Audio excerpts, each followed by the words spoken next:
સુરેન્દ્રનગર જિલ્લાના લીંબડી ચુડા સહિત સાયલા તાલુકામાં પોલીસ દ્વારા પકડી પાડવામાં આવેલ ભારતીય વિદેશી દારૂનો નાશ કરવામાં આવ્યો હતો। વાત કરવામાં આવે તો જિલ્લા પોલીસ દ્વારા હાલ દારૂ ઉપર કવાયત હાથ ધરાઈ છે, ત્યારે આ દારૂ ભરેલ ગાડીઓ પકડી કાયદેસરની કાર્યવાહી હાથ ધરવામાં આવી હતી। ત્યારે પકડેલા ભારતીય વિદેશી દારૂનો નાશ કરવામાં આવ્યો, જેમાં વાત કરવામાં આવે તો 21,558 બોટલ, જેની કુલ કિંમત ₹75 લાખનો દારૂનો નાશ કરવામાં આવ્યો છે। ત્યારે આ સમયે લખત તંત્ર આ દારૂના નાશ કરવાના સ્થળે હાજર રહ્યા હતા અને તેમની હાજરીમાં આ દારૂ પર બુલડોઝર વડે કચડીને નાશ કરવામાં આવ્યો હતો।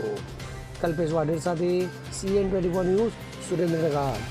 હવે જુઓ દેશ દુનિયાની તમામ ખબરો તમારી આંગળીના ટેરવે। ઉઠાવો મોબાઈલ અને Google Play Store પરથી ડાઉનલોડ કરો અમારી CN24 ન્યૂઝ મોબાઈલ એપ।